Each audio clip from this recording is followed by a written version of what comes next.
कि जब अगला चुनाव आएगा तो रवि किशन की सीट पर भी कोई महिला दावेदार हो सकती है। योगी आदित्यनाथ का बहुत बड़ा बयान, रवि किशन की सीट पर महिला उम्मीदवार की बात, मजाक या बड़ा सियासी संकेत, छिड़ गई चर्चा। योगी की चुटकी से 2029 चुनाव की चर्चा से बड़ी हलचल, क्या बढ़ेगी रवि किशन की टेंशन, क्या बदलने वाले हैं समीकरण। कभी कभी सियासत में कही गई एक हल्की सी बात भी ऐसा तूफान खड़ा कर देती है कि उसके मायने दूर तक निकलने लगते हैं। और इस बार गोरखपुर के मन से निकली एक मुस्कुराहट ने ठीक वैसा ही असर दिखाना शुरू कर दिया है, क्योंकि योगी ने सांसद रवि किशन को लेकर जो चुटकी ली, उसने हंसी के साथ साथ सियासी गलियारों में नई चर्चा छेड़ दी है।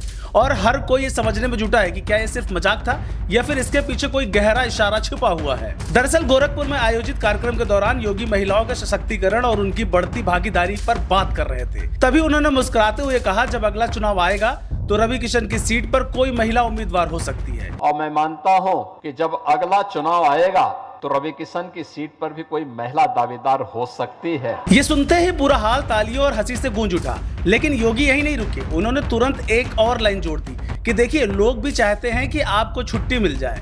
इस एक लाइन ने पूरे माहौल को और ज्यादा हल्का बना दिया। लेकिन इसके बाद यही बात सियासी बहस का हिस्सा बन गई। असल में ये बयान ऐसे वक्त सामने आया है जब नारी शक्ति वंदन अधिनियम को लेकर देश भर में चर्चा तेज है और माना जा रहा है कि आने वाले चुनाव में महिलाओं की हिस्सेदारी और ज्यादा बढ़ेगी। योगी आदित्यनाथ ने भी इसी संदर्भ में ये बात कही, लेकिन जिस अंदाज में उन्होंने रवि किशन का नाम लिया, उससे ये सवाल उठने लगा है कि क्या ये सिर्फ मजाक था या फिर भविष्य की किसी रणनीति की झलक है। अगर इस पूरे घटनाक्रम को राजनीतिक नजरिए से देखें तो इसमें कई परतें दिखाई देती हैं। एक तरफ ये मंच की हल्की फुल्की बातचीत लगती है, लेकिन दूसरी तरफ ये संकेत भी देती है कि भाजपा अब महिलाओं को और ज्यादा राजनीतिक स्पेस देने की दिशा में सोच रही है, खासकर तब जब चुनावी राजनीति में महिला वोटर की भूमिका लगातार बढ़ रही है और हर पार्टी उन्हें साधने की कोशिश में लगी हुई है। वहीं इस दौरान मंच पर मौजूद रवि किशन भी पूरे बयान पर मुस्कुराते नजर आए। उन्होंने भी माहौल को सहज बनाए रखा और कार्यक्रम के दौरान मंत्री संजय निषाद पर चुटकी लेते हुए साइबर लैब का जिक्र किया।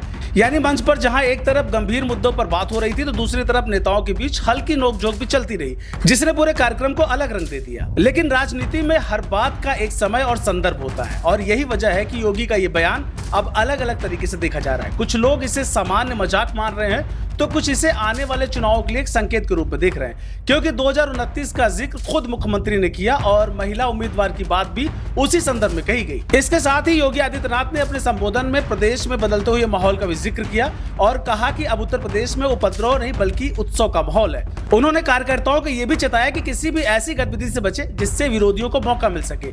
यानी एक मंच से ही उन्होंने मजाक के जरिए माहौल हल्का भी किया और राजनीतिक संदेश भी दे दिया।